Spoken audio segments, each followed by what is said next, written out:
And welcome, all friends and devotees of yoga and Buddhism. Today is June the 27th, Thursday, June the 27th, 2019. Okay, I'm just going to continue reading this repository of wisdom, which I discovered a few months ago. Fantastic discovery. I was compared to the discovery made by Howard Carter. You heard about Mr. Carter, and he was an archaeologist who did some fantastic work in ancient Egyptian excavations. And one day he was excavating and he just ran into the tomb of Tutankhamun. Tutankhamun was a very young king, a boy king of ancient Egypt, who was preserved in gold, pure gold. He was embalmed and preserved in gold. So you can imagine Mr. Carter just coming into this golden tomb of the ancient Egyptian king. That's exactly how I felt when I discovered these golden treasures. I'll read from it. For your hearing, just have your pen and paper to take notes.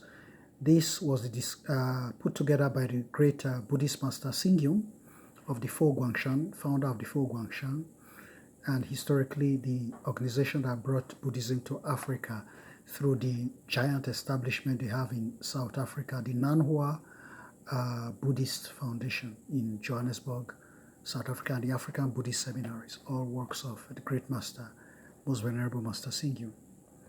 So I'll read some of his great lines of wisdom. We seek happiness everywhere, but where is happiness? We seek happiness everywhere, but where is happiness? Is it in money, love, youthfulness, beauty, fame, fortune, status, or power?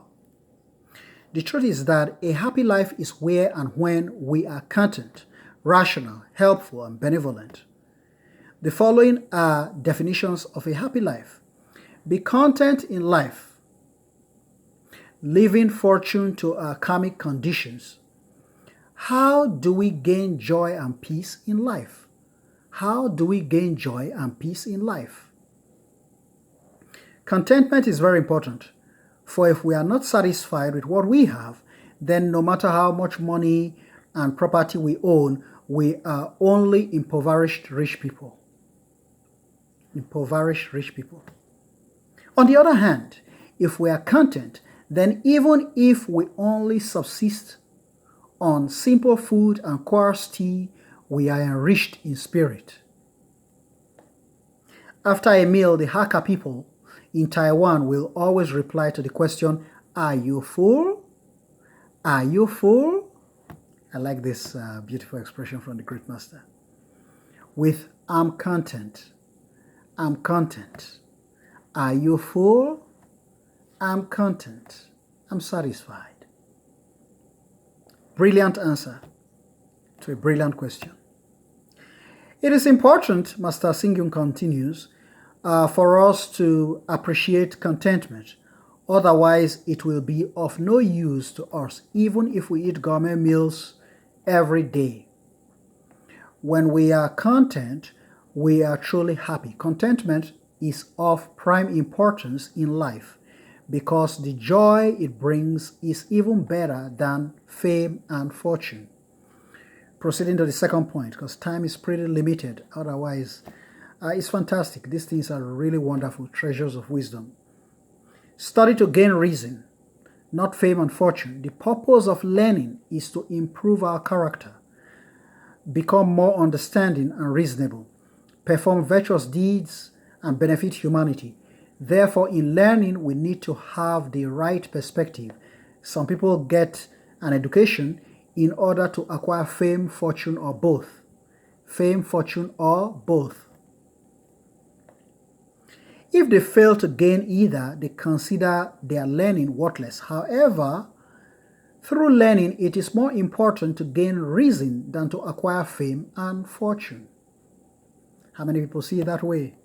Quite a few. That's why you have to study, okay, to get a good understanding of wisdom. 3, cultivate morals while helping others. without concern for reward in life. Having talents is nothing to be proud of. Having morals is precious. When we have morals, our mind will not be troubled by gossip or rumor. Therefore, we need morals and ethics in conducting ourselves, just as we need high standards for doing things. How then should we cultivate morals? We should refrain from infringing on others. We should refrain from infringing on others and give them more care and support. We should take simplicity as our teacher. We need to forgive others with the same heart that forgives ourselves. We need to forgive others with the same heart that forgives ourselves. We must repent of our mistakes, help others to succeed, and repay any kindness people show us.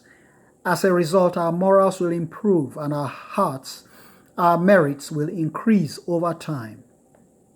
In addition, when poor, we are virtuous in not craving. When rich, we are virtuous in giving generously. When we cultivate morals while helping others without expecting any repayment, we can further perfect our ethics and practice. Perform good deeds without calculating gains and losses. Perform good deeds without calculating gains and losses. Practicing kindness is developing our Buddha nature. Practicing kindness is developing our Buddha nature. I want you to highlight this greatly. Practicing kindness is developing our Buddha nature. Kindness is Buddha nature, very important. Okay.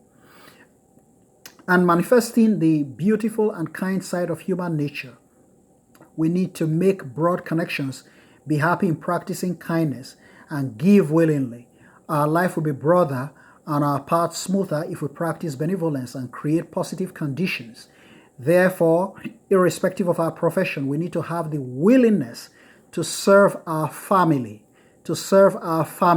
community, society, country, and humanity, giving our best effort in practicing benevolence. As long as what we do benefits the general public, we should not worry about our personal gain or loss. Having the intent to cultivate morals and make connections is the fountainhead of happiness. In summary, Master Singyung concludes, the value of life cannot be measured with money. Besides money, there must be other important meaning and benefit to life. Happiness is certainly one of them. Happiness is definitely one of them. Folks, a word is enough for the wise. Namo Amitofo.